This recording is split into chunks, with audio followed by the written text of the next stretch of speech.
Well, men who commit serial sexual homicide, which is what the public usually is referring to when they talk about serial killers, as opposed to nurses and doctors that kill patients in hospitals, angels of death, etc. The serial killer, like Ted Bundy and John Wayne Gacy and David Parker Ray and those people, almost all of them, more than 90%, meet criteria, hard criteria for psychopathy.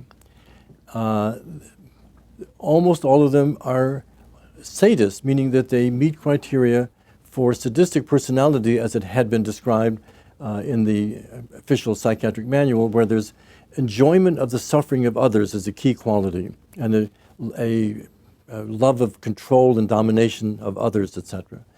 Half of them are loners, men that can't make long relationships with others. So, in effect, some of them use serial killing as a way of having a one-night stand where they rape and woman, then kill her to destroy evidence, dump her body by the side of the road or whatever, like Ed Kemper out in California, and then go on to the next, because they're incapable of a sustained romantic, intimate relationship. Some of them seeking revenge. Revenge is a motive in some of them, like DeBarda Laban in Texas, who had been brutalized by his father and his mother. So they're constantly getting back at the parents who abused them or neglected them. That would be true of Leonard Lake, that had this torture place he built in a remote area of California. And another motive, killing a specific parent over and over, but not actually killing the parent. For example, when I interviewed Tommy Lynn Sells in death row in Texas, he had been neglected, abused, neglected again by his mother, never knew his father, terrible, terrible childhood. And he went around killing about 70 people, most of them women. And when I asked him, I said, Tommy, it sounds to me like maybe these women were like symbols or duplicates of your mother. Did you ever have a thought about, killing your mom? And he told me, he says, anyone touch a hair of her head, I'd kill him in a minute. You only got one mom. So that was a very important point that I see over and over in these men. They have the same kind of loyalty and love of a parent, even if the parent was abusive and horrible, that you can whip and hurt and yell and scream at a child, but if you're the mom or you're the dad, they're still going to love you. They may hate you as well, but they're going to love you. So he never touched the hair of his mother's head. Instead, he did symbolically get back at her through these other murders.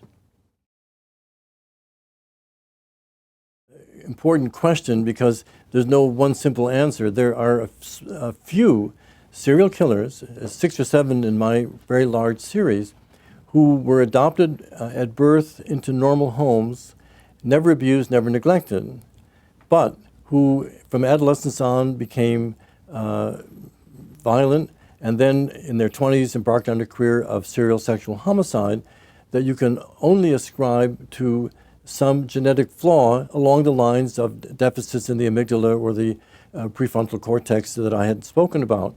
Gerald Stano would be an example of such a person who killed 40 women and was finally executed in San Quentin.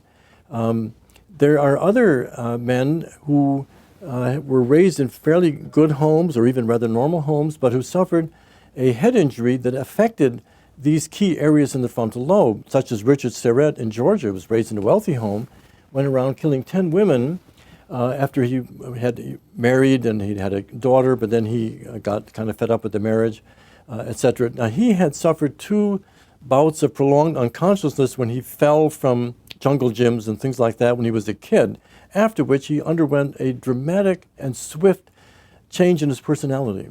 The same thing, by the way, that happened to Phil Garrido, who was a normal kid in a normal home, but who fell off his older brother's motorcycle when he was 14, and within days, he was unconscious, had to have a brain operation. Within days, he began to develop rape fantasies. and then carried out a number of rapes and finally kidnapped that young J.C. Dugard girl that he kept for 18 years and had 2 children by her.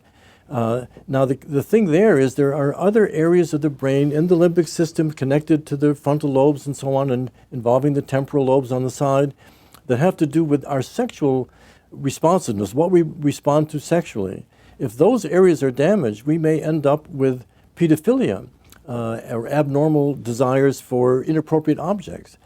So that clearly happened to Phil Garrido. He became immediately fascinated and eager to commit rape when he was 14, 15 years old after the head injury.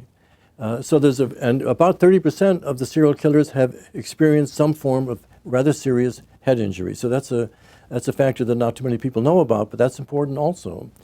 So the bulk of them, however, have come from horrible homes where the early damage and misery of their home becomes a motivating force later for seeking revenge against those who had hurt them, plus which they have also been raised in such a way that they don't have the social skills in order to kind of compensate for that and to make a good relationship anyway and kind of get past it.